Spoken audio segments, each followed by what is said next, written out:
welcome back to my channel.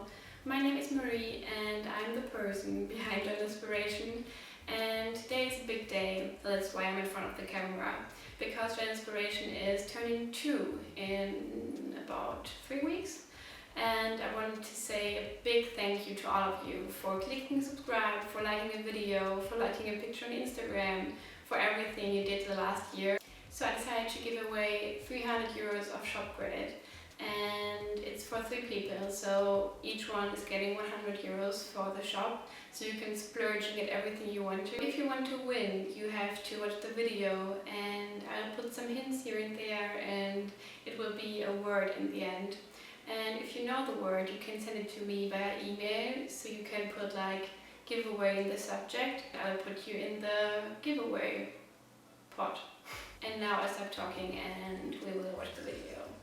So as you can see, I started with the monthly dashboard, and if you saw my last videos, you probably know what it is. It's just an overview for the month, so I know what's important and what my goals are and the most important to-dos for different sections in my life, I would say. And I decided to go more minimal this month because I kind of forgot how easy it is to have a minimal bullet journal. Because when it's getting really hectic, I like to have a very easy bullet journal so I can keep up with it. And I decided to step a bit back and just use the functional stickers out of my shop. And I think it's going to help a lot because I have some very busy days in the next few weeks. And I like the idea to just write down the important to-dos and don't mess around with the layout at all. And I think from time to time, I really need a very simple layout. So that's what I did here. After I did the monthly overview, I started with my calendar overview or a monthly overview or monthly spread, whatever you want to call it. And I tried to do those super simple and straight numbers, but it kind of looks swampy and I don't like it that much. To speed up everything even more, I decided to use some stickers for the weekdays. And I really like the contrast between the flirty and romantic brush lettering font and the more straight and clean numbers on the left.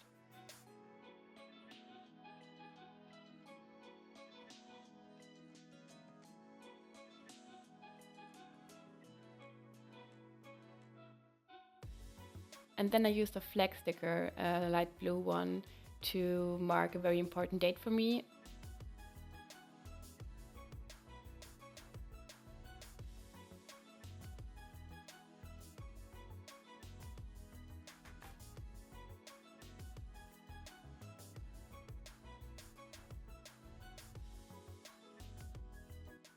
To make everything a bit more fun, I decided to put some icons down, and I really like the new icons. They are very tiny, but you can see what you're doing, and I have some lovely color combinations, so I decided to go with the blue and red one to match the notebook cover. A little quick tip, the layout itself is very simple, but you could always add like a section or a box on the left side to put some important to-dos or important tasks, very important dates, or anything you want to keep track of. I like the more minimal and clean look, but you can always customize your layouts. In the end, that's what the bullet journal is about. If you want to know what products I'm using or anything else about the video, everything will be down in the info box. If you can't find what you're looking for, just leave a question in the comment section down below. In the meanwhile, I started to work on my habit tracker. Instead of the weekly one, I decided to try a monthly one again, because it was kind of time consuming to set up a habit tracker every single week. So because of the busy days coming up, I just wanted to have a more simple way to have my habit tracker. While working on the habit tracker, I realized that I really wanted to have those tabs at the side of the notebook. It just says May, so I know where I have to go to find the month May in my notebook. I will link those in the description box as well. I decided to use the circle stencil instead of stamps again, because it's less time consuming. I mean, to be honest, drawing a million circles is still super time consuming, but I think it's just more appealing, and I just do it once a month.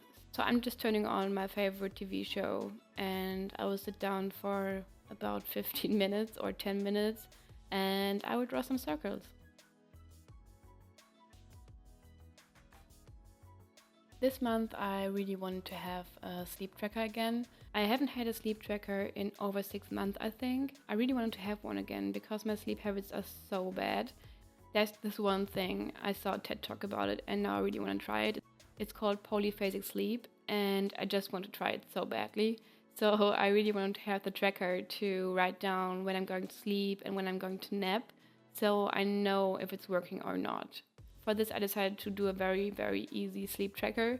It's just the time at the top and the dates on the left side. So you just do a line for the time you slept and that's basically it. And if there's anyone out there who does polyphasic sleep, please let me know if it's worth it.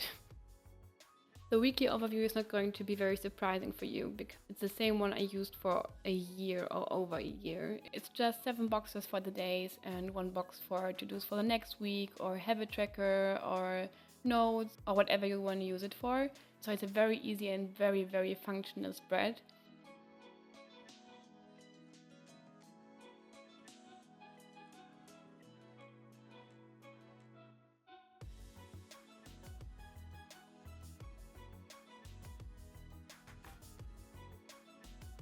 It's really good because you can see the whole week and you can separate into appointments or into do's. You can even put a section for hydration at the bottom of each box. You can customize it so much that it's going to work for you for sure. So give it a go and let me know if you like it. Again, I'm using the weekday stickers with the romantic font and then I'm just going to use some date dots for the dates. And I'm going to stick them at the bottom right corner of each day. Like before, I used some flag stickers and icon stickers to mark important dates or important appointments, just to spice everything a bit up and make everything a bit more fun, even though it's very minimal, and to make it easier to see very important stuff instantly. Now I'm just going back and forth between my calendar view and the weekly view to write on all the appointments and to-dos.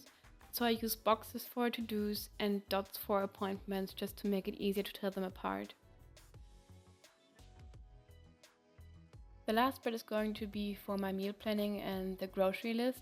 I used to do this in a separate notebook in my traveler's notebook.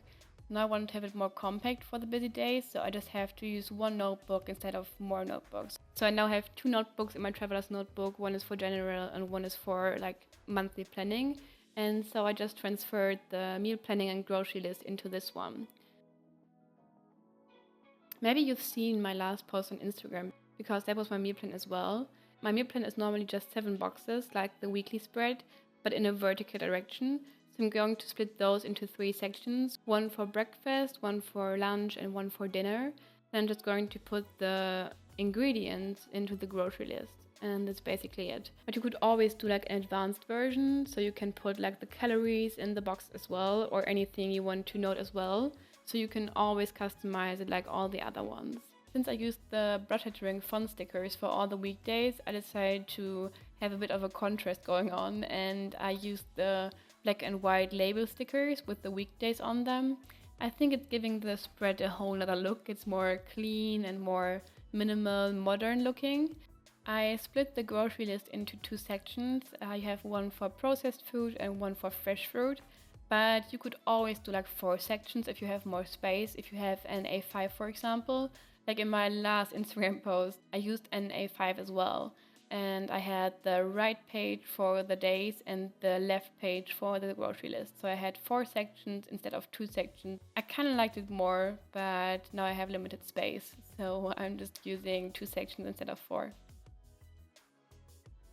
Now I'm just going to brainstorm and write down all the meals I want to have.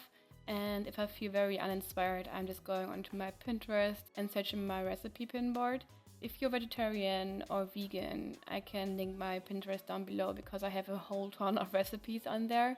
So if you feel uninspired, just go on there. It will help you, trust me.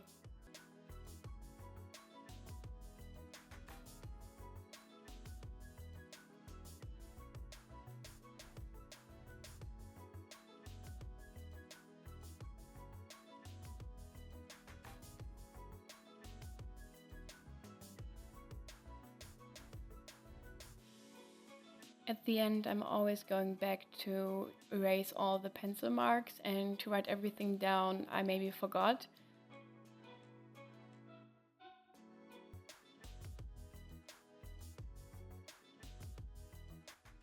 And if I'm done with everything, I'm just going to put my notebooks back into the traveler's notebook.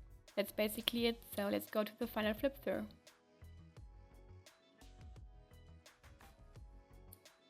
I always put my stickers in the back pocket of my traveler's notebook because it's so much better than just throwing them in your bag and destroying them. So that's what I did here, and the notebooks I'm showing are the new ones out of my shop. If you're interested, it has lovely paper. It's pure white with a dot grid with 0.34 millimeters, so a little bit smaller than the Leuchtturm and a little bit bigger than the Nuna small one. So it's a perfect size in my opinion. And if you're interested, I will link it in the description box below because it's opening for pre-order at the moment and you can get it in a 2-pack or on its own. Thank you so much for watching the video and for sticking with me for 2 years. I hope you found the word and make sure to send it to me via email to win €100. And yeah, I see you next time. Bye!